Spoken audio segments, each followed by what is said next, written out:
Okay, let's talk about something that drives us all crazy: procrastination.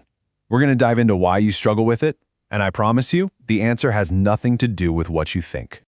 You've totally felt this, right? You can sink hours into scrolling through your phone, or gaming, or binge watching a show, and the time just vanishes. But the second you have to do something important, like studying or a project for work, man, 30 minutes can feel like an absolute eternity. So what is going on here? And here's the first bit of good news. If you've been beating yourself up over this, feeling lazy or undisciplined, you can stop, right now. This isn't a character flaw. The real battle is happening deep inside your brain, and we're about to unpack exactly how it works. To really get this, we need to introduce the main character in this whole drama. A tiny, powerful molecule that is, believe it or not, secretly running your entire life. And that character is dopamine. Now, you've probably heard of it, but its real job is so often misunderstood. It's not just about feeling good. It's the chemical engine that literally fuels your drive to do, well, anything. And this, right here, is the key.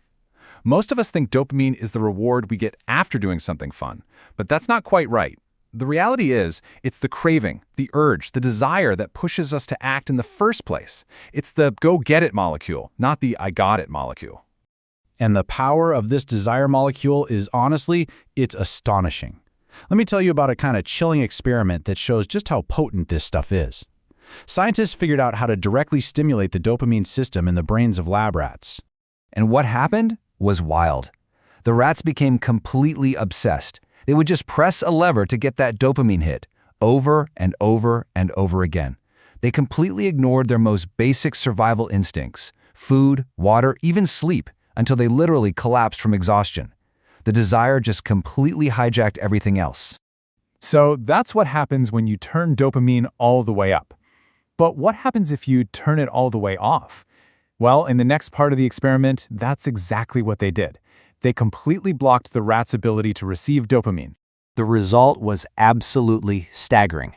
Without dopamine, the rats lost all motivation for anything. Food and water could be placed right in front of them, and they just had no desire to get it. They basically lost the will to live because they lost the will to act. That is the raw power of dopamine. So you're probably thinking, okay, that's intense for a bunch of rats, but what does that have to do with me scrolling on my phone instead of doing my work? Well, it turns out this exact system gets hijacked in our modern world all the time. See, your brain is always trying to find balance. It's a state called homeostasis. So when you're constantly flooding it with easy, high dopamine hits, your brain's response is to protect itself by turning down the volume.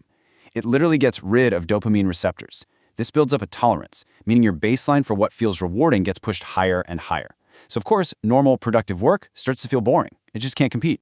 So, if our brains have been rewired for instant gratification, are we just stuck like this? Not at all. There's a solution. It's simple, but that doesn't mean it's easy.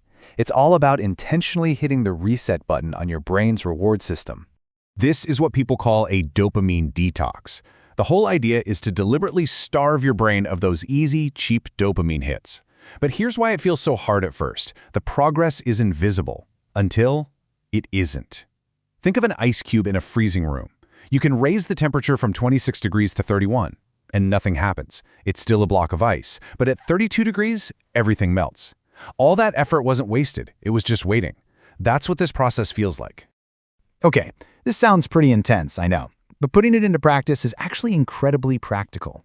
So how do you actually do this? How do you start retraining your brain to find real satisfaction in the right things again? Here's a simple 3-part plan. You could go for a full detox, or maybe start with a mini detox. But honestly, the most important part is that golden rule, because it taps into this incredible idea called the 1% rule. Just get 1% better every day. Do the hard thing first. Read one more page, do one more rep. Do that, and you'll be 37 times better in a year. But if you neglect it by just 1% a day, you'll nearly disappear. This rule literally teaches your brain to link effort with reward. And that really is the heart of it all. The people who seem like they're endlessly motivated, they aren't superhuman. They don't have some secret reserve of willpower that you don't. They've just trained their brains, whether they know it or not, to crave the satisfaction that comes from effort, not just from easy distraction. So all of this leaves us with a really powerful question. Your future self isn't built in one big moment. They're built in thousands of tiny ones you barely even notice. One day, you're going to look back and you'll either thank yourself or you'll wish you had started sooner. So, what will you train your brain to crave, starting today?